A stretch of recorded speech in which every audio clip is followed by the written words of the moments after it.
Un saludo, qué bueno verles otra vez. Algunos viajaron, gracias al Señor hay dinero para viajar. Pero bien, estamos alegres porque podemos reunirnos para compartir de la palabra. Estuvimos en un seminario la semana pasada y hablaron mucho de la Biblia, ¿sí? De la memorización de la Biblia. Entonces hay que, cuando usted escucha algo, debe ponerlo en práctica. Siempre, ese es un principio de la enseñanza, que lo que se escuche se ponga ¿qué? Por obra. Si usted no lo pone por obra, entonces es un oidor olvidadizo.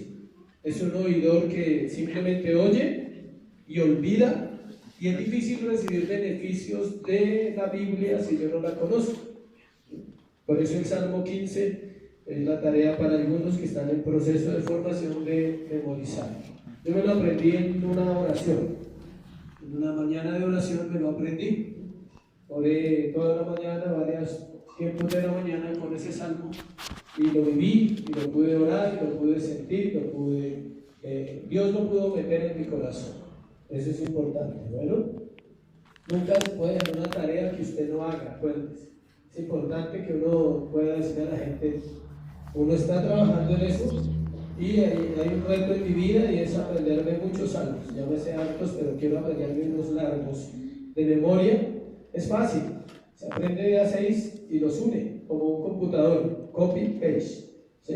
Entonces en la memoria se aprende de a 6 versículos, un salmo de 18 versículos, por ejemplo, se lo aprende en 3 partes y luego las une y lo recitan los 3. O sea, yo pudiera decir el Salmo 1, el Salmo 23 y el Salmo 15.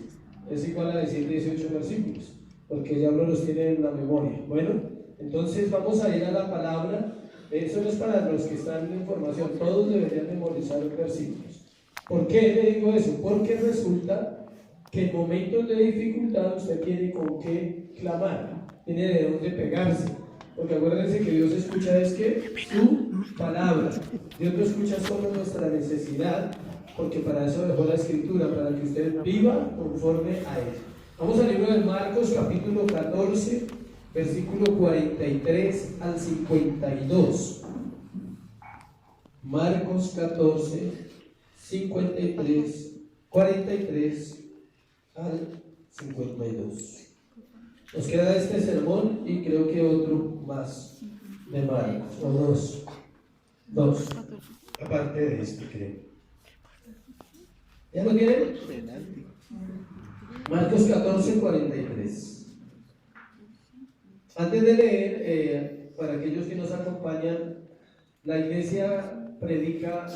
iglesia predica la Biblia texto a texto, verso a verso, libro por libro. ¿Por qué? Algunos se preguntan por qué de esa manera. Porque es la única manera en que una iglesia realmente puede conocer las Escrituras.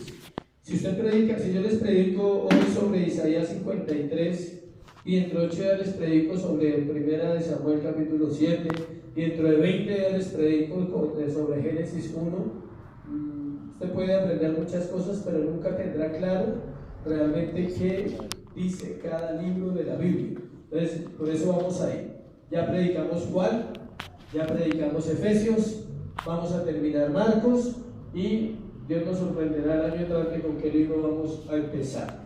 Marcos 14, 43 al 52, dice la palabra: luego hablando él aún, vino Judas, que era uno de los 12, y con él mucha gente con espadas y palos, de parte de los principales sacerdotes y de los escribas y de los ancianos, y el que le entregaba les había dado señal diciendo: al que yo besare, ese es, prenderle y llevarle con seguridad. Y cuando vino, se acercó luego a él y le dijo: maestro, maestro, y le besó. Entonces ellos le echaron mano y le prendieron. Pero uno de los que estaban allí, sacando la espada, hirió al siervo del sumo sacerdote, cortándole la oreja. Y respondiendo Jesús les dijo: ¿cómo? ¿Contra un ladrón habéis salido con espadas y con palos para prenderme? Cada día estaba con vosotros enseñando en el templo y no me prendisteis, pero es así para que se cumplan las Escrituras. Entonces todos los discípulos, dejándole, huyeron. Pero cierto joven le seguía cubierto el cuerpo con una sábana, y le prendieron. mas él, dejando la sábana, huyó desnudo. Padre, hoy te damos gracias por tu palabra. Te pedimos, Señor, que sea tu Espíritu Santo, Dios, hablando a nuestros corazones. Nos acercamos a ti confiando, Dios, creyendo que la obra de Cristo en la cruz del Calvario es suficiente para salvación de los creyentes. Te doy gracias por esta iglesia, te doy gracias por la oportunidad que tenemos de escuchar tu voz en la Escritura, en el nombre de Jesús, amén y amén. La suprema traición se llama el título. Es un título muy interesante, la suprema traición. Alguien dijo sabiamente que toda traición es ¿qué? Suprema. ¿Por qué? Porque realmente duele mucho. Si uno habla de traiciones, vienen a la memoria inclusive hasta canciones, si me salió un verso. Sí, cuando uno habla de traiciones, inmediatamente se transporta a algún momento de la vida donde ha sido traicionado. Alguien dirá, yo no he sido traicionado, te tengo una buena noticia, en algún momento lo vas a hacer. Porque la traición no implica solamente que sea alguien que no me ama, precisamente se trata de alguien que me ama. No todas las narraciones de lo sucedido en este pasaje que acabo de leer con el Señor Jesucristo se encuentran en los 4 evangelios, pero precisamente ¿qué? Sí. Este pasaje se encuentra en los 4 evangelios, en Mateo, en Marcos, en Lucas y en Juan. Si alguien quiere saber cómo se descubren los paralelos, es fácil. Usted le suma 12 capítulos a Marcos y encuentra el de Mateo, y le suma 8 y encuentra el de Lucas. Siempre. Es una regla matemática de la Biblia. Si usted quiere saber cuál es el paralelo en Lucas de Mateo 14, súmele 8, son 22. Lucas, 22. Y si quiere saber cuál es el paralelo de Marcos en Mateo, súmele 12, son 26. Siempre la misma fórmula, porque eso está escrito para uno poderlo estudiar. Entonces, alguno dirá, eso no me sirve de nada, no hay problema, yo tengo que decirse. Bueno, que si estás en Marcos y quieres encontrar el paralelo del capítulo de Marcos en Lucas, le sumas 8 capítulos y encuentras en Lucas de lo que necesitas. Estamos en Marcos 14, súmele 8. Entonces, ¿dónde está el paralelo? Lucas 22. Y si está en Marcos y quieren conocer el paralelo de Mateo, le suma 12. Entonces sería Mateo 26. Cada uno de ellos, de los evangelistas, nos da detalles que completan la historia de una manera perfecta como la Escritura es. O sea, no hay contradicciones. El uno dice una cosa, Marcos dice cosas importantes, Juan también. Hablar de traición siempre ha sido un tema que remueve nuestra mente, porque todos en algún momento de la vida fuimos o seremos traicionados, defraudados, engañados por personas en las cuales confiábamos.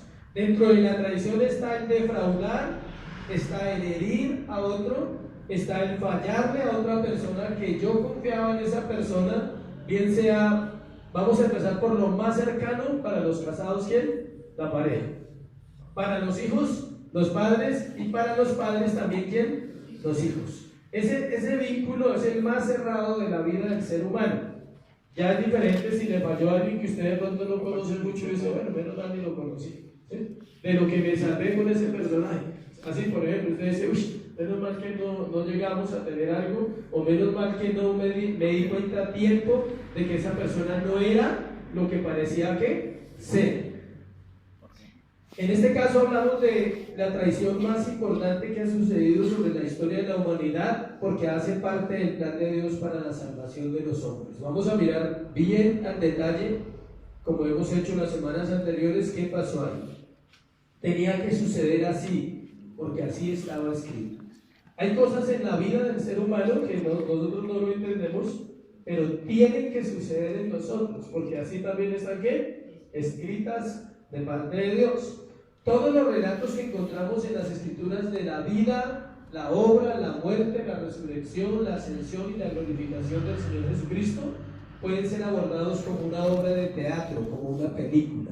Así como compartimos hace como 15 o 20 días el drama de la cruz, hoy vamos a abordarlo de la misma manera acerca de la traición de este hombre llamado Judas, y hay mucha enseñanza para la iglesia. Aquí también podemos mirar varios personajes que hacen parte del mismo drama, pero en una escena en otro lugar. ¿Dónde estamos ubicados? ¿Quién se acuerda? ¿Dónde estamos acá ubicados en la Biblia? En el Getsemaní. Muy bien, todavía estamos ahí en el jardín de Getsemaní, donde sucedió el arresto, y vamos a entrar ahí. Encontramos varias cosas que vamos a compartir hoy. Encontramos una multitud hostil. Primero encontramos una multitud hostil, o sea, una multitud que va por el Señor, pero no va como cuando Él entró a Jerusalén a adorarle, sino que va a atraparlo. También encontramos al hombre llamado Judas, el traidor Judas. También encontramos un discípulo impulsivo, que no le voy a decir el nombre, pero ustedes ya saben quién es. Y ahora lo vamos a mirar quién es. Un discípulo impulsivo. Y encontramos un grupo de apóstoles también que cobardes. Encontramos 11 apóstoles cobardes. Uno dice, pero eran los apóstoles. Sí, también había cosas en ellos. Y no puede faltar el protagonista, obvio. El protagonista principal de la historia es ¿quién? El Señor Jesucristo. Él brilla y resplandece en medio de todos los actos. Él resplandece en medio de la persecución, en medio de la traición, en medio del dolor, en medio de la aflicción. Cristo resplandece, acuérdese de eso siempre. Cristo resplandece en medio de la aflicción de su pueblo también. Si alguien está afligido, recuerden, Cristo puede resplandecer en medio de esa aflicción, porque en la noche será la tristeza, pero en la mañana vendrá ¿qué? El gozo y la alegría. Para ser fieles a la Escritura, debemos comenzar donde quedamos la semana pasada. Marcos 14, versículo 42. Ahí quedamos hace 8 días para conectar el tema. Levantaos, vamos, he aquí se acerca el que me entrega. Levantaos. ¿Quién está hablando? Jesús. Le dice a los discípulos, levántense, vamos que ya me entrega. Ya habíamos visto que no pudieron estar despiertos porque tenían mucho sueño, estaban cansados. Había sido una jornada de mucho trabajo ese día y estaban cansados, entonces no tenían fuerzas para estar despiertos. ¿Cuántas veces había orado el Señor? 3 veces había orado, y cada vez que había venido los había encontrado en la misma situación, durmiendo, como suele suceder en el ser humano. Lucas 22:53 dice otra parte de ese mismo texto, dice, mas esta es vuestra hora y la potestad de las tinieblas. Dijimos que era la hora en que las tinieblas tenían poder y autoridad ¿contra quién? Contra Jesucristo. Era como un permiso dado de Dios mismo para que el Hijo del Hombre fuera ¿qué? Vituperado, en oprobio, fuera totalmente destruido. Le leo lo que dice también Juan 18:3-4. El Señor se adelanta a su arresto diciendo, ¿a quién buscáis? Note que es Jesús el que va orquestando todo. No es que llegar, vamos a atrapar a Jesús y Él se esconde. No, Él dice, ¿a quién buscáis? Si notamos, todos los evangelios coinciden en lo que pasó allí. O sea, cada uno mostrando detalles que hacen una historia completa. Vamos al primer punto entonces. La multitud hostil. Y vamos a entrar al versículo 43. Luego, hablando él aún, vino Judas, que era uno de los 12, y con él mucha gente con espadas y palos, de parte de los principales sacerdotes y de los escribas de los ancianos. Después de una jornada larga, el día jueves, todo el día jueves ocupados, estamos en el amanecer del día viernes, probablemente 3 de la madrugada, estamos en ese momento, y llegaría la hora del arresto del Señor, donde la traición cobraría toda la fuerza que ella tiene. Tan pronto Él termina de orar y de confrontar a los discípulos, llegaría la turba amenazante con palos, espadas, entre los cuales había personas del común, pero también soldados y religiosos. Y obvio, no podía faltar Judas, el traidor. El aislamiento del lugar y las horas oscuras eran propicias para lo que estaba sucediendo. La traición hace parte de las tinieblas, nunca se le olvide eso. La traición hace parte de las tinieblas. Y uno dice, ¿por qué? Porque duele mucho, porque afecta mucho el corazón. Yo he conocido hombres que han sido traicionados por su pareja, y la recuperación de un hombre que ha sido defraudado por su pareja es difícil. Normalmente uno piensa que la mujer es la que más es difícil de recuperar, ¿Sí sabía que no? Lo que pasa es que el hombre lo esconde. La mujer no lo esconde, a ella se le nota porque inmediatamente empieza a chillar y se le nota. ¿Sí? En cambio el hombre no. El hombre quiere dársela de él y tal. Él no siente, dice, vendrá otra, ¿sí? No hay problema. ¿Sí? Pero por dentro queda defraudado porque él queda fracasado. Yo compartí eso en una reunión con los hombres y les expliqué a ellos que el dolor más grande del hombre está evidenciado en sus fracasos, como padre, como esposo, como papá, como hijo. Son las tres facetas del hombre. Yo fracasé como hijo, ya tengo que reconocerlo, ¿sí me explico? Como padre tuve fracasos también, estoy restaurando mi vida como padre. Como esposo también, o sea, se ven todos. Y uno dice, entonces, ¿qué hace ahí? Por gracia, por misericordia, porque Dios ha sido bueno. Es difícil esconder, o sea, hay gente que le gusta esconder sus fracasos y sus dolores. Y yo digo que esconder eso es muy difícil. Cuando sale, revienta lo que sea. Alguien decía, cuando vaya a salir eso no quiero estar al lado, ¿sabes?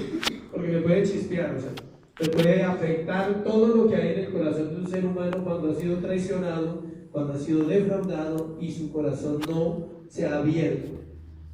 Lucas 22:47 nos dice que, yo no lo busco acá porque lo tengo acá escrito, pero usted lo puede comprobar. Nos dice que era Judas quien dirigía la multitud. Se calcula mucha gente, escuche, una compañía de soldados de 200 a 600 aproximadamente. Los 4 evangelios narran que Judas era uno de los 12. Lo hacen en una forma sarcástica o triste, dicen los comentaristas, porque por ellos no hubieran escrito eso. Pero todos los 4 en diferentes partes de sus evangelios dicen que el traidor era uno de los 12. Dejando claro que la traición había sido de alguien que cercano. Cuando hablan de la traición, muestran un poco de resistencia, pero tenían que dejarlo escrito. Como alguien, decían, ¿cómo alguien tan cercano los traicionó?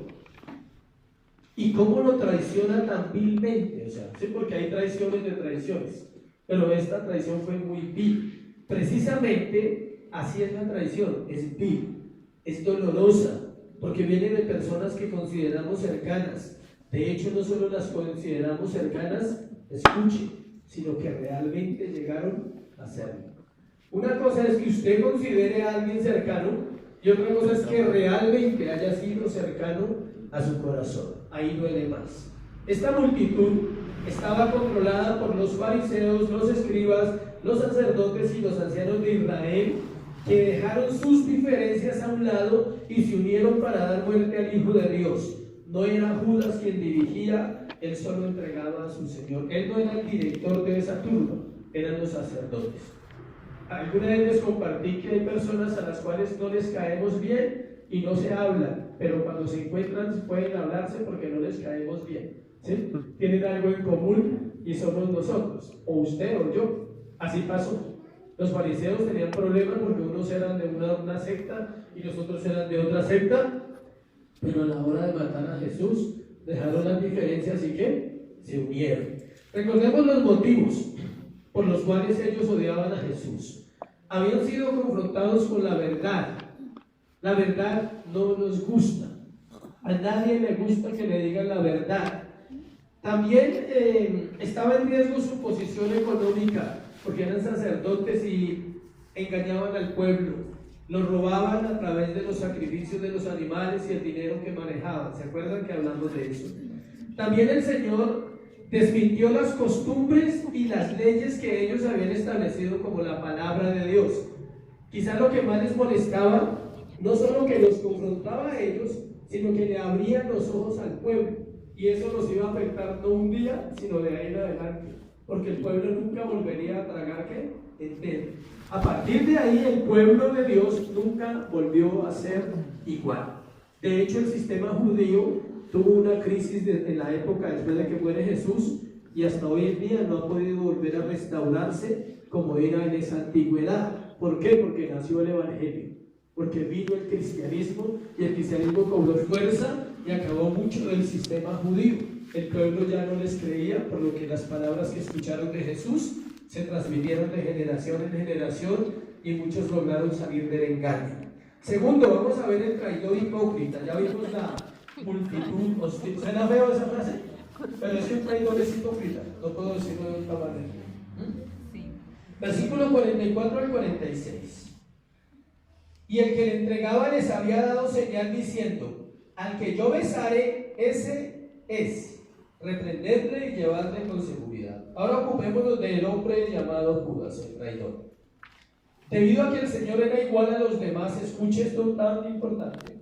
Jesús era igual en su parte física y en sus vestiduras a los otros discípulos. Él no se vestía diferente como algunos pastores o algunos líderes religiosos hoy en día piensan que la ropa los hace más santos. Sí hay que estar bien presentados para predicar la Biblia, pero hay que tener cuidado con lo ostentoso, ¿sí? Porque si no termina como... ¿Cuántos escucharon a Pastor López? ¿Qué tenía de característica él?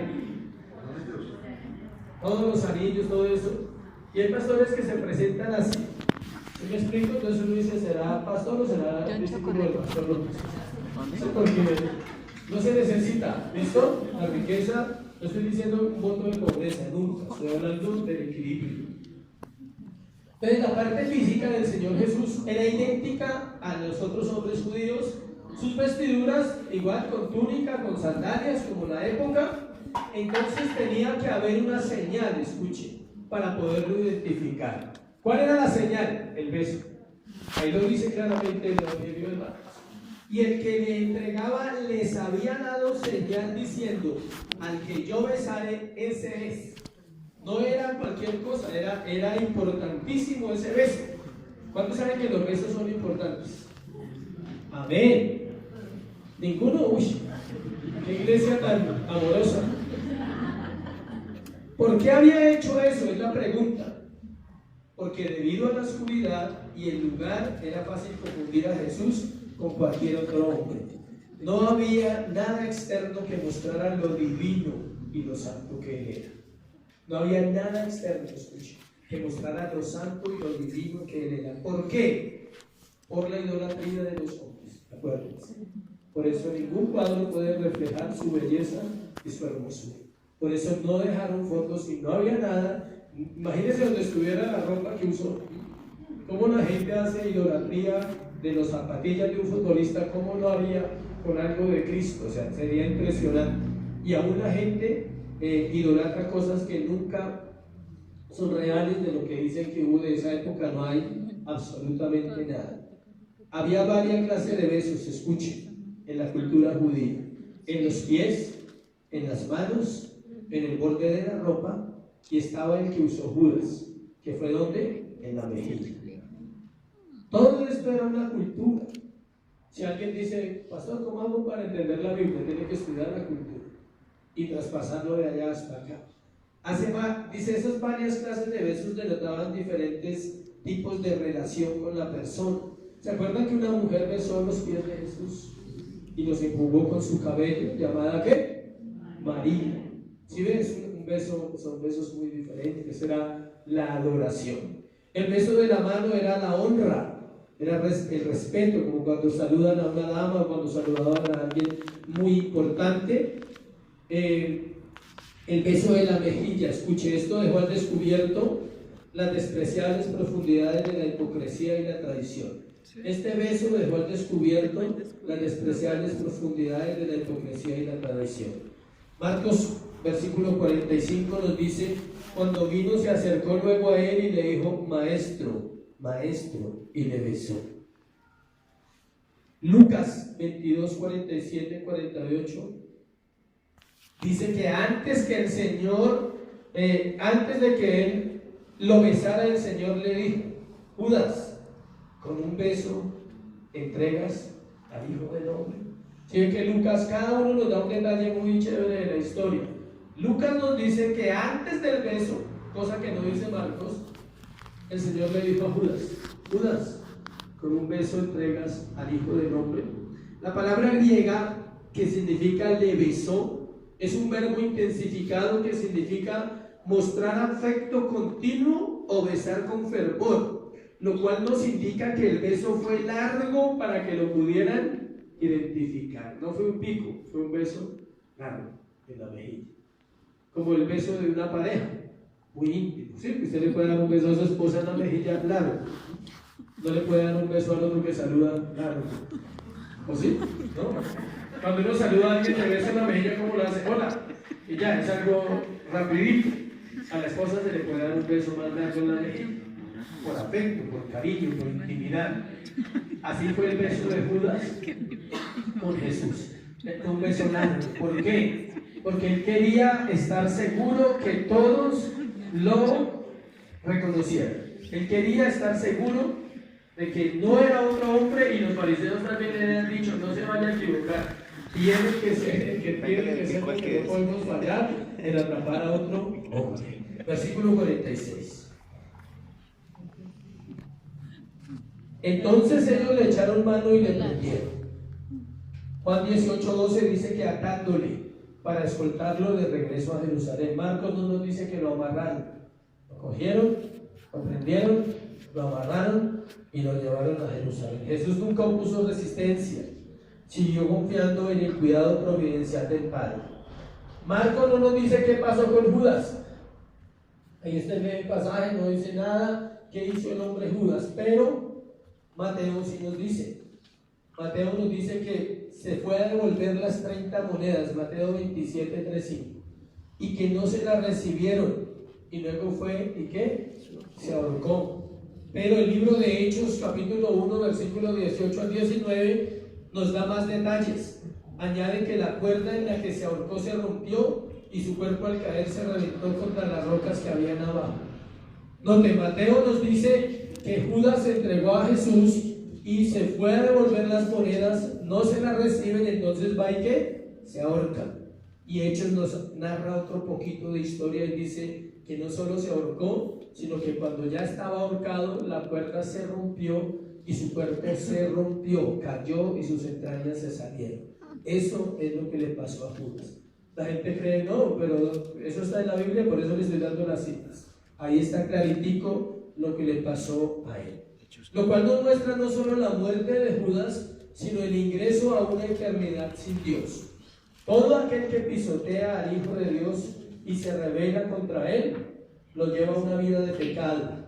Morirán sin arrepentimiento, perecerán y estarán con el traidor Judas para siempre. Es triste. De las muertes más tristes de la Biblia está la de Judas y la de Jezabel. La de Jezabel en el Antiguo Testamento fue profetizada. Dice que los perros se la comerían. Y exactamente sucedió así. La mataron, la tiraron de una ventana cuando entró el rey y cayó, y él con los caballos la acabó de matar. Y dice que al rato o en la tarde vinieron a buscar el cuerpo y no lo hallaron porque los perros se la habían comido. Ambos representan la parte oscura, la parte de las tinieblas, personas que siempre estuvieron en contra de Dios. Tercero, el discípulo impulsivo. El discípulo impulsivo, versículo 47. ¿Alguien necesita el nombre de ese discípulo? ¿O ya lo identifican? Simón Cruz.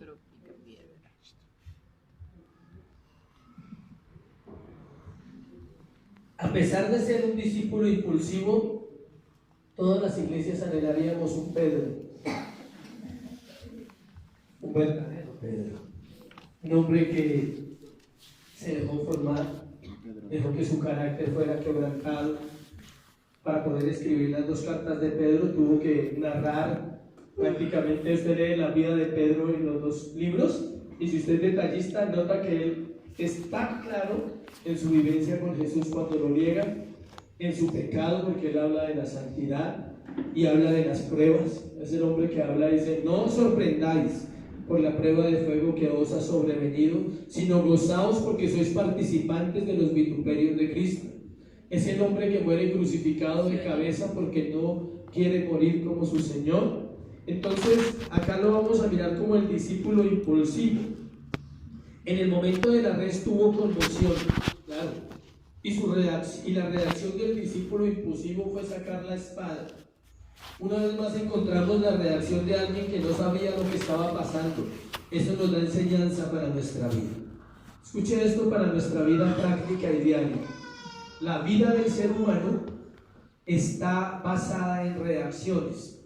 ¿Cómo reaccionas cuando estás en una dificultad? Eso determina tu vida. ¿Cómo reaccionas cuando hay fracaso? ¿Cómo reaccionas cuando tu vida está bajo presión? Han dicho que la presión logra sacar lo mejor del ser humano, ¿ok? O lo peor del ser humano. Por eso el matrimonio es hermoso, porque genera presión. Amén. Todos están como... Interesante, pero los solteros dicen, voy a esperar. Y los casados dicen, entiendo esa presión que se vive a momentos. Pero es cierto, no hay ningún lugar donde se viva la presión más perfecta que en una relación de pareja. Sí, el cuento de hadas existe y el príncipe azul y todo eso es verdad, también se tienen momentos muy bonitos. Pero usted quiere conocer el carácter de un hombre, lo conoce en el matrimonio. ¿Y quiere conocer el carácter de una mujer? Lo conoce ahí. Si no es casado, entonces lo conoce en la presión.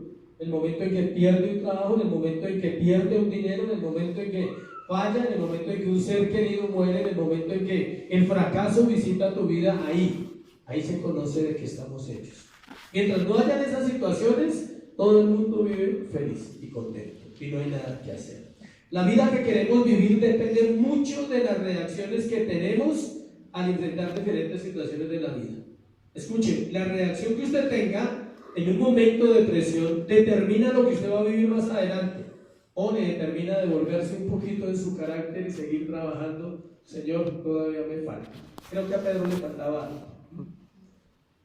Recordemos que la presión es útil siempre para sacar cosas de nuestro corazón.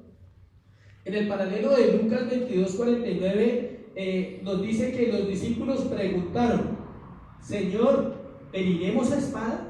O sea, voy narrando todo el tiempo porque nos da la historia perfecta. Lucas dice, el evangelista dice: Señor, ¿heriremos a espada? Sin embargo, Marcos no dice nada acerca de la respuesta, pero nos dice que uno de los que estaban allí, en el versículo 47 de Marcos, sacó la espada y le cortó la oreja al siervo del sumo sacerdote. Le cortó la oreja, ahí salió el primer torero, le cortó la oreja al siervo del sumo sacerdote. Pero Juan 18:10 identifica a las dos personas. O sea, Marcos no dice, léalo, 47, dice, pero uno de los que estaban allí, no dice quién, sacando la espada, hirió al siervo del sumo sacerdote, tampoco dice quién, cortándole la oreja. Por eso es importante estudiar la Biblia, iglesia.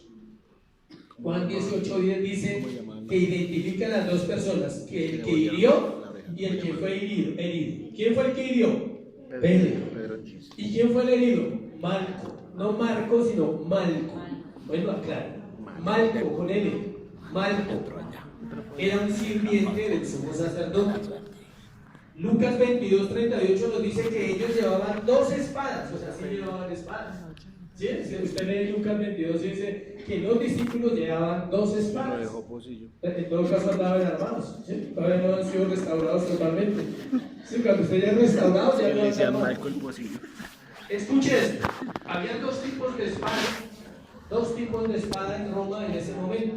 Una espada era larga, más larga que mi brazo, 1,20, de 1,1 m. Esa espada era la de los soldados romanos. Ellos llevaban dos espadas, la larga y llevaban la corta.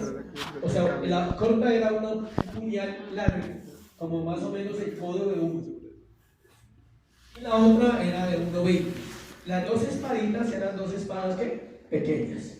¿Por qué lo sabemos? Porque la Biblia le enseña a uno mucho sobre esas cosas, ¿sí? Sobre los cuchillos y las armas.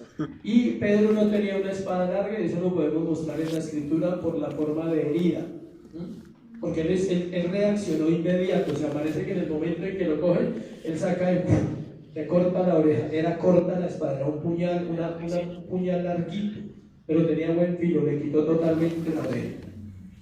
Quizá Pedro, escuche, realmente estaba dispuesto a morir por su Señor. Quizás. ¿Se acuerdan que hablamos en la semana pasada que él le dijo al Señor: mi alma daría por ti? aunque todos se escandalicen, yo no. Parece que la reacción de Pedro fue genuina en ese momento. Tal vez él quiso llenarse de valor y decir, a mí no me quitan mi Señor. Y pum, atacó al primero que tenía cerca y fue el que le quitó la oreja. El problema es que Pedro no entendía nada de lo que estaba pasando. A veces reaccionamos sin entender la situación que está pasando. Siempre le doy un consejo, miren, espero que les sirva en la vida. Cuando usted llegue a un lugar y siente ese ambiente de problemas, no se meta. ¿Sí? La Biblia dice eso. ¿Por qué? Porque usted no sabe las causas y los motivos y termina perdiendo. Otro consejo, nunca se meta en un problema de pareja. Es peor. La Biblia dice que el que se mete en un problema de pareja, en una contienda, es como el que toma el perro por las orejas. Siempre sale mordido. Siempre. Nunca se meta en conflictos que usted no conoce, porque usted no sabe el trasfondo de esa familia. Usted no sabe si la noche anterior durmieron un romance y están que se cascan y por la tarde van a tener otro romance, ¿sí? Porque así son las parejas a veces. ¿Por qué? No sabemos, pero así es la situación emocional del ser humano. Si usted no sabe el asunto, no se meta. Necesita mucha sabiduría, mucha. La única forma de entrar a un conflicto de eso es dirigido por Dios, en una sabiduría que solo puede venir ¿de quién? De Dios, porque la Biblia da sabiduría. Juan nos dice que cuando el Señor dijo las palabras yo soy, en Juan 18, 4, 6, retrocedieron y cayeron en tierra. Entonces Pedro tuvo que haberse llenado de valor diciendo, aquí los tenemos a todos. ¿Sí? Cuando todo el Señor dice yo soy, ¿por qué cayeron a tierra? ¿Ya saben? Porque yo soy es el nombre de Dios. Cuando Él dice, ¿a quién buscáis? A Jesús. Y Él dice, yo soy. Dice que todos cayeron a tierra. ¿Por qué? Porque ese es el nombre de Dios Padre, del soberano.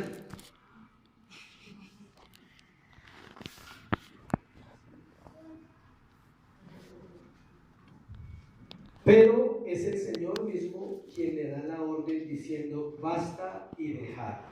Y en un acto de compasión no correspondido, le tocó la oreja al siervo y la sanó. O sea, le dio una oreja nueva. Eso está en Lucas 22:51. El Señor dice basta, dejad, y en un acto de amor, escuche, no correspondido. ¿Por qué no correspondido? Porque nadie sabía qué estaba pasando en ese momento. Él dice que tocó la oreja y le sanó. Pero vamos a mirar todas las enseñanzas de este momentico.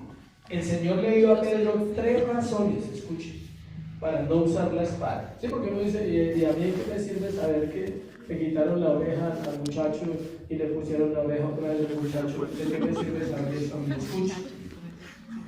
El Señor da 3 razones a Pedro para no usar la espada ese día. Vamos al libro de Mateo, tenemos que ir hasta Mateo 26. Ahí están las 3 razones. 26:52. Entonces Jesús le dijo, vuelve tu espada a su lugar, porque todos los que tomen espada a espada perecerán. La enseñanza del Señor siempre ha sido la misma. El que derramare sangre inocente debe morir. El que mata debe morir, porque el asesinato es un delito capital que merece la pena de muerte. Yo sé que a uno le cuesta mucho entender esto, pero la iglesia cristiana no predica eso. Pero la pena de muerte, Dios no está en contra de ella para delitos mayores, como el asesinato. La gente dice, pero ¿dónde queda la gracia? No, la ley no ha sido abolida. Sería diferente si el asesino sabe que al matar va a morir. Pero el Señor lo dijo en la Biblia en varias partes: el que a hierro mata, el que a espada, el que usa la espada, con la espada también será herido. Si Pedro hubiese matado a Malco esa noche, habría sido arrestado y juzgado a morir. Si él se hubiera descachado y no hubiera sido la oreja sino el cuello, lo mata. Inmediatamente Pedro había sido arrestado, llevado a un juicio, y la pena era ¿cuál? La muerte. ¿Sí ven? Mateo 26 del 53 dice: ¿acaso piensas que no puedo ahora orar a mi Padre y que Él no me daría más de 12 legiones de ángeles? Segundo, Pedro debía aprender que no es por fuerza, escuche, que el Señor gobierna, sino que es por el poder del Espíritu Santo. Que no eran los dormilones los que lo podían defender con 2 espaditas, sino que era el poder de Dios el que podía defenderlo en ese momento. Una legión de ángeles representa 6.000 ángeles. Al multiplicarlo por 2 era 72.000 ángeles. Y si un solo ángel en el Antiguo Testamento mató 185.000 personas en una noche, imagínense cómo sería el poder de 72.000 ángeles al servicio de Cristo. Él está diciendo una enseñanza a Pedro que le iba a servir más adelante cuando lo llevaron donde los gobernadores, cuando fue martirizado, cuando fue torturado por la obra de Cristo. Le dijo: Pedro, nunca necesitarás usar la fuerza humana, siempre mi espíritu estará contigo. Amén. El imprudente discípulo debía aprender que cualquier defensa a favor del Señor podía impedir que se cumplieran no podía impedir que se cumplieran las profecías que debían cumplirse ese día. O sea, por más que alguien lo hubiese querido defender, nadie lo habría podido defender, porque tenía que cumplirse las Escrituras. El versículo 54.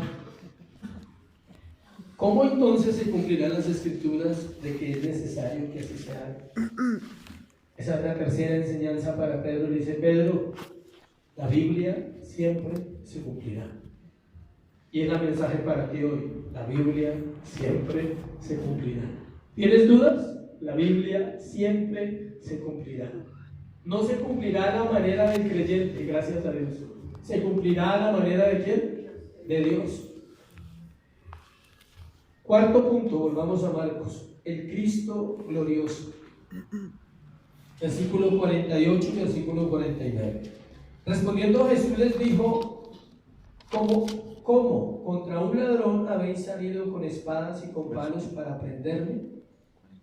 En medio del caos, el Señor Jesucristo permanece en una majestuosa calma y les hace una pregunta a todos, que es la que acabo de leer. Lo que está diciendo es: ¿acaso soy un hombre violento que pondría resistencia para que venga un ejército contra mí? ¿O un ladrón, un bandido, un forajido, para que traigan palos y armas? ¿O acaso piensan que yo voy a huir de ustedes? Él nunca iba a huir, pero Él les está dando siempre una enseñanza. Acuérdense, Jesucristo siempre ¿qué? Enseñaba. Sigue diciéndoles en el versículo 48: cada día estaba con vosotros enseñando en el templo y no me prendisteis, pero es así para que se cumplan las Escrituras. Esto mostraba, uno, la sabiduría de Dios. Él les dice: ¿y por qué no me cogieron cuando estaba en el templo? ¿Por qué tenían que esperar hasta la noche, venir como 500, 700 a cogerme? Yo no soy un ladrón, yo no me voy a volar.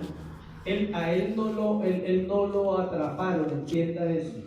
Él se entregó voluntariamente. Y como cuando usted no debe nada, llegan a su casa, usted tiene que entregarse. Si un día usted pasa una situación que puede presentarse, ¿sí sabe? Jurídica o algo, algún día, y usted no debe nada, usted no tiene por qué oponer resistencia. Simplemente yo los acompaño, ya. No necesitan esposarme, no necesitan pegarme, yo los acompaño. No como el que sí debe, que aparte de que debe, pone resistencia.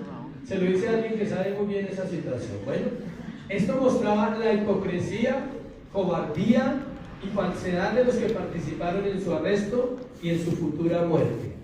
Todo esto demostraba que los hombres no habían podido arrestar al Hijo de Dios en sí mismo si Él no se hubiera entregado. El Padre era quien dirigía detrás de todo lo que estaba sucediendo la obra. Su grandeza, su poder y su gloria son intocables, entienda eso. ¿Se acuerdan cuando Él resucita y se presenta delante de María, que le dice: no me toques? O sea, nadie puede tocar la gloria de Dios, nadie. Nadie puede entender el poder de Dios y nadie puede entender su grandeza. O sea, ningún hombre podía llegar hasta allá. Tenía que ser él mismo ofreciéndose ¿qué? Voluntariamente. Él permitió que la criatura que él había creado llevara a cabo el plan de su muerte para que se cumplieran ¿qué? Las Escrituras. Quinto, los apóstoles cobardes. Después de la exhibición bravucona de Pedro, Versículo 50. Los 11 discípulos abandonaron a Jesús. Versículo 50. Entonces todos los discípulos, ¿qué? Dejándole, huyeron. Imagínense la escena. Yo me meto allá en la escena y me imagino al Pedro alborotado. Suélteme, suélteme.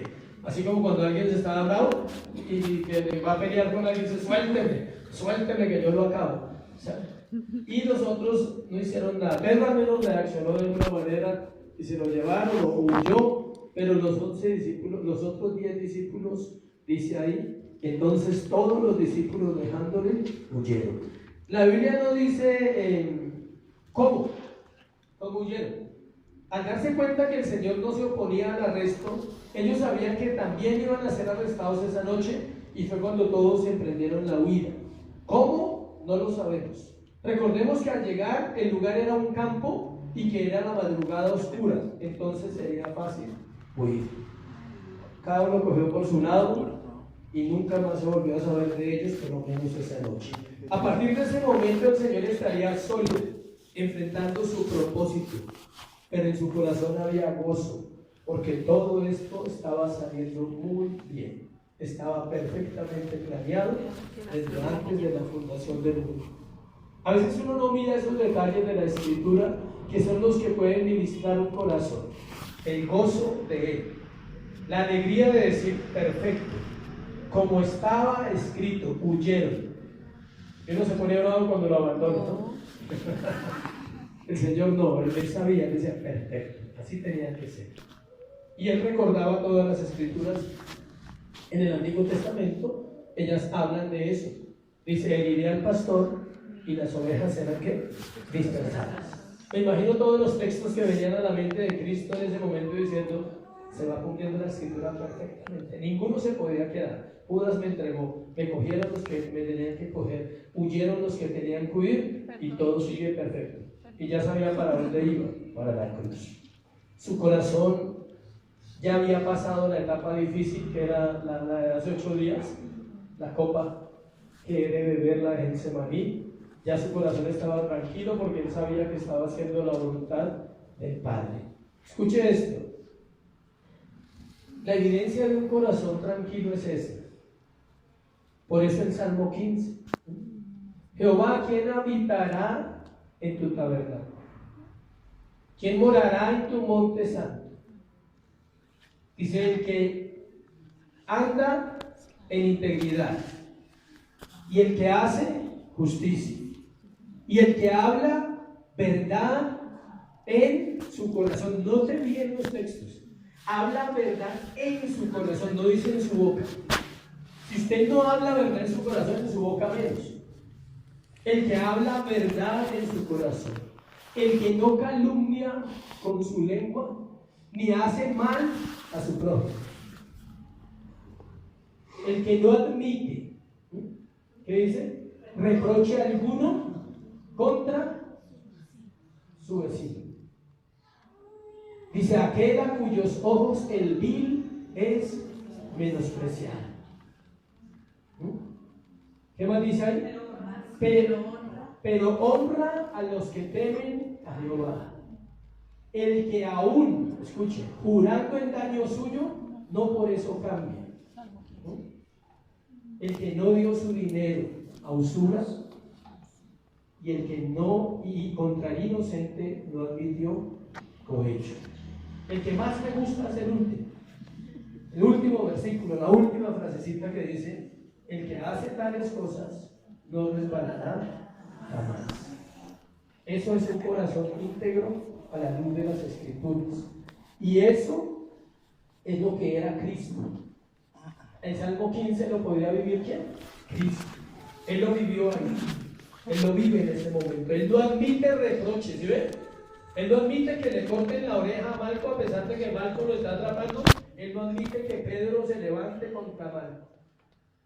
Ese es el santo. Él es santo. ¿Sí? Él no calumnia con su lengua y dice esta partida desagradecido. Lo sané, eché fuera demonios, mire cómo me pagan. ¿Sí? Uno sí tiende a hacer esas cosas. Sí, le dije tragar y mire. Esas son frases así que el ser humano usa de vez en cuando, ¿sí? Creo que sea de vez en cuando. despectivos. Dice, aquel a cuyos ojos serví menospreciado. En ese momento él era tibio. Y fue menospreciado. Dice, pero honra a los que temen a Jehová. El Salmo es perfecto para la vida de ¿quién? De Cristo. Pero es lo que nosotros debemos orar que pudiéramos vivir. La presencia de Jesús en las vidas siempre mostrará lo que realmente somos. Nos llevará a dejar de ser eso que somos para convertirnos en lo que realmente Dios quiere que seamos. Se lo voy a repetir, es como un trabalenguas. La presencia de Jesús en las vidas siempre mostrará lo que realmente somos. O sea, cuando a una vida llega Cristo, se evidenciará lo que Él es. No podrá ocultarlo más. Sus pecados empezarán a verse porque el Espíritu Santo empieza a redarguir, empieza a mostrar la condición humana para bendición y para salvación. Dice, mostrará lo que realmente somos y nos llevará a dejar de ser eso que somos. O sea, Él nos mostrará nuestros pecados no para condenarnos, sino para sacarnos de esas prácticas, para convertirnos luego en lo que realmente Dios quiere que seamos. Una prostituta, para llegar a ser fiel, solo puede ser cambiada por Jesucristo. Un ladrón, para ser honesto, puede ser transformado por Cristo. Un hombre amargado o una mujer amargada, para que sea feliz, solo podrá hacerlo si Cristo vive en él. Podrá tener cambios. Yo no creo en los cambios, ustedes lo saben. Nosotros creemos en la Biblia, no en los cambios. Creemos en una vida ¿qué? Nueva, en una vida transformada por el poder del Espíritu Santo en continuo proceso, en continua obra. Nosotros somos como una construcción, ¿sí? A muchos les falta harto maquillaje, no hay problema. A otros les faltan muchas columnas, muchas bases. Hay gente que todavía no tiene columnas para sostenerse dentro del proceso cristiano, pero por gracia y por misericordia de Dios lo hacen. Otros tienen que soportar a otros, porque fueron llamados a eso, al servicio. Cuando tú eres llamado al servicio, Dios te da la capacidad de soportar muchas personas. No estoy hablando de soportar en el sentido equivocado de la palabra, sino de llevar, de ayudarlos a llevar al proceso para que ellos vayan conociendo a Cristo cada día más. Terminamos con esta frasecita. ¿Y qué de la cobardía? Porque ahí dice, entonces todos los discípulos dejando de qué. Solo hay un versículo en la Biblia que habla de los cobardes y es muy duro. Apocalipsis 21, 8, 21. Pero los cobardes e incrédulos, los abominables y homicidas, los fornicarios y hechiceros, los idólatras y todos los mentirosos tendrán su parte en el lago que arde con fuego y azufre, que es la muerte segunda. Me encanta ese versículo. ¿Sabe por qué me gusta? Porque tiene dos extremos que la gente malentiende. El homicidio y la mentira nos pone al mismo nivel. Por eso es interesante. Dice, pero los homicidas, y luego dice, los mentirosos. O sea, para Dios no hay diferencia. Por eso no juzgue. Por eso mira su boca, siempre antes de hablar de otro, dice, mire qué, la viga que hay acá en el ojo, para poder sacar la paja que hay en el hermano. Pero uno quiere sacarle la viga a totazos. Y no mira ni siquiera que el de la viga es ¿quién? Uno. Ellos, los discípulos, fueron perdonados por su pecado de cobardía. Y la gracia de Dios obró para salvación en ellos. ¿Es igual con nosotros? Sí, porque la cobardía también está en el creyente. Negar al Señor no es decir que no le conocemos, como esa noche Pedro lo haría, que lo vamos a ver la otra semana. Eso no es negar al Señor. La gente dice, no, yo nunca he hecho lo que hizo Pedro. Ese Pedro sí es especial. También es no hablar de Él a otras personas. Niegas a Cristo cuando tú no compartes el amor de Jesús. ¿O para qué lo quieres? ¿Tú para qué quieres a Cristo? ¿De adorno? ¿Quieres un adorno? Hay muchos, los venden en altos lugares. Pero Cristo no es un adorno, Cristo es vida, vida en el creyente. Es el pecado de la iglesia no mostrar a su Señor a otros. Ellos huyeron de Cristo y la iglesia huye de las personas para no hablarle. Huir de enfrentar la verdad en nuestras relaciones. Eso nos cuesta, ¿no? Enfrentar la verdad en nuestras relaciones. Decirle al marido lo que hay que decirle, la esposa les cuesta decirle al marido, ¿sí? Y viceversa. El hombre le cuesta ver que su esposa se está desbaratando y decirle vas mal, porque no va a quedar dormida. Es así. Para eso se necesita carácter. Y la mujer necesita carácter para no decir es que se pone bravo, es que habla feo, es que mira mal. Si tú eres creyente tienes esa responsabilidad. Huimos de Dios, pero no corremos hacia Dios, ¿se acuerdan? Debemos huir hacia Dios, no huir de Dios. Huimos de la verdad, huimos de la exhortación. No nos gusta que nos digan lo que está mal en nuestra vida, en nuestro hogar, en nuestras actitudes y mucho menos a la hora de servir. O sea, a nadie le gusta que le digan la verdad. Ese ha sido un problema de la raza humana desde la época de Adán. Cuando el Señor confrontó a Adán, ¿qué dijo? La mujer que me diste. Desde ahí el hombre tiene la misma manera. Yo no sé. Pero es que eso no es mi culpa. No, es que fue que siempre. No estoy hablando del masculino, ¿no? Estoy hablando del género humano.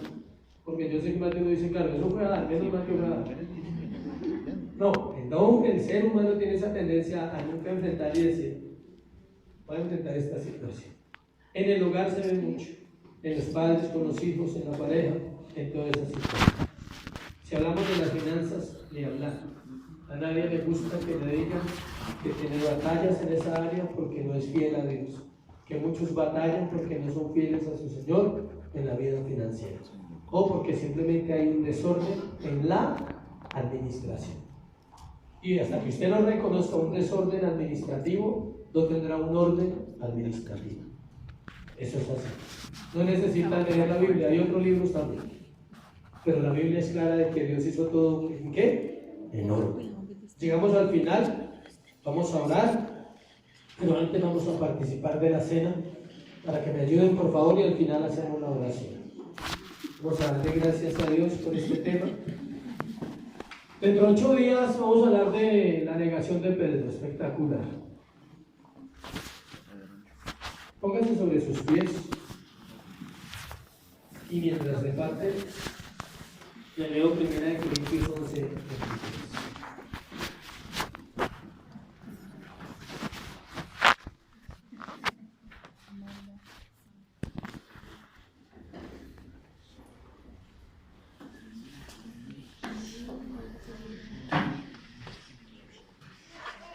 Dice, en silencio, por favor, vamos a escuchar, porque yo recibí del Señor lo que también os he enseñado, que el Señor Jesús la noche que fue entregado tomó pan, y habiendo dado gracias lo partió y dijo, tomad, comed, este es mi cuerpo que por vosotros es partido, haced esto en memoria de mí. Asimismo tomó también la copa después de haber cenado diciendo, esta copa es el nuevo pacto de mi sangre, haced esto todas las veces que lo bebiereis en memoria de mí. Recuerden que compartimos exactamente en un sermón hace 15 días, creo, lo de la cena. ¿Cómo fue la última cena? ¿Qué sucedió? ¿Y qué implica la cena? La cena no es otra cosa que un recordatorio de la muerte de Cristo por nuestros pecados. No es más. Eso es la Santa Cena. Recordar que Cristo murió en la cruz del Calvario por nuestros pecados. Recordar que el pan representa su cuerpo y que la copa representa su sangre. Que en su cuerpo fueron puestos todos los pecados de la humanidad y en su sangre nosotros fuimos limpiados ¿de qué? De los pecados. Alguien dice, ¿por qué no el cuerpo no limpiado? Dicen que porque la sangre es líquida y para limpiar siempre se necesita algo líquido. O sea, es como una forma de darle al Señor una connotación a que tiene que correr algo para que limpie. En el cuerpo de Jesús fueron todos los pecados de la humanidad. Escuchen, lo cual no dice que toda la humanidad es salva. Tienen que creer y tienen que ¿qué? Arrepentirse. Porque de tal manera amó Dios al mundo para que todo aquel que en él cree, no se pierda, mas tenga vida eterna. Si no cree, se pierde. Y el versículo siguiente, que es el 17, le quita a usted la emoción del 16. Porque dice, el que no cree ya ha sido condenado, pero el que cree es salvo. Entonces, acuérdense que la palabra creer no es una creencia. Nosotros no vivimos una creencia. Nosotros vivimos como cristianos a Cristo en nuestros corazones. Y Cristo debe reflejarse en sus actos.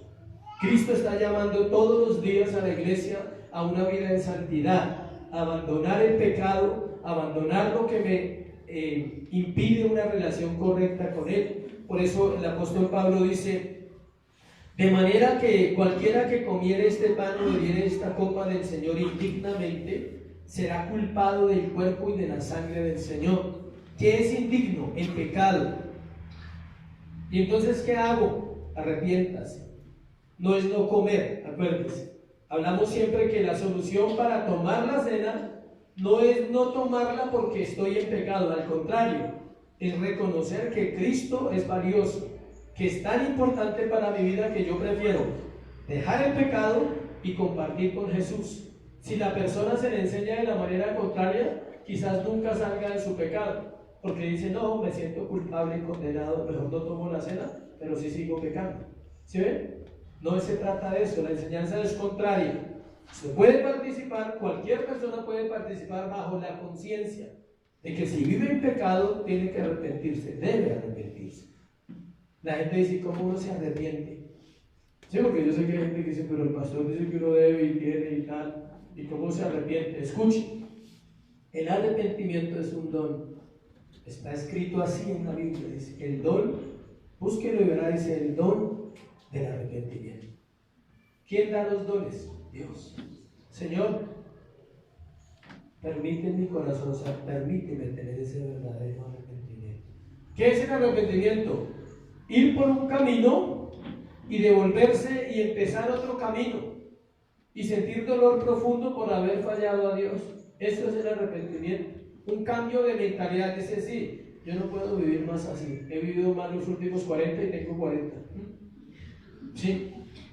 Hay gente que no reconoce que ha vivido más los últimos 40 y tiene esos, porque no ha encontrado el propósito en su vida. Entonces, examínese, dice, por tanto, pruébese cada uno a sí mismo y coma así del pan y beba de la copa. Dice que se pruebe cada uno, y no que el pastor los puede probar a ustedes, o que su vecino lo puede probar o su familiar. Dice, pruébese cada uno. Es un examen a conciencia, decir, estoy fallando en esto, Señor. Necesito de tu ayuda para no seguir fallando en lo mismo. Dice, porque el que come y bebe indignamente sin discernir del cuerpo del Señor, juicio come y bebe para sí. ¿Qué es sin discernir? Sin que alguien explique. Por eso se explica qué es la Santa Cena. El recordatorio de la muerte de Cristo y la alegría. Es una fiesta, es celebrar y decir, me limpias de mi pecado. Amén. Vamos a participar del pan. ¿Pueden tomarlo?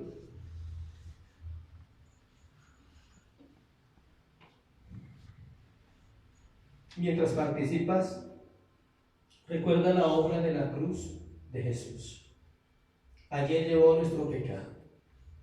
De hecho, siempre que hace uno esto, Dios le puede recordar a uno los pecados presentes, los pecados que están ahí vigentes en nuestra vida, y puede participar de la copa. Tenga sus ojos cerrados. Padre, gracias por esta mañana. Qué privilegio, Dios, poder participar del cuerpo de Cristo, de la sangre de Jesús.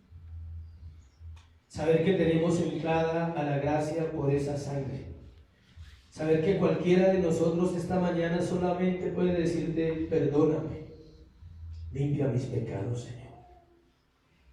Reconozco, Dios, mi pecado.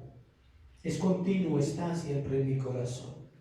Me cuesta, Me cuesta ser santo, Dios. Me cuesta agradarte cada mañana.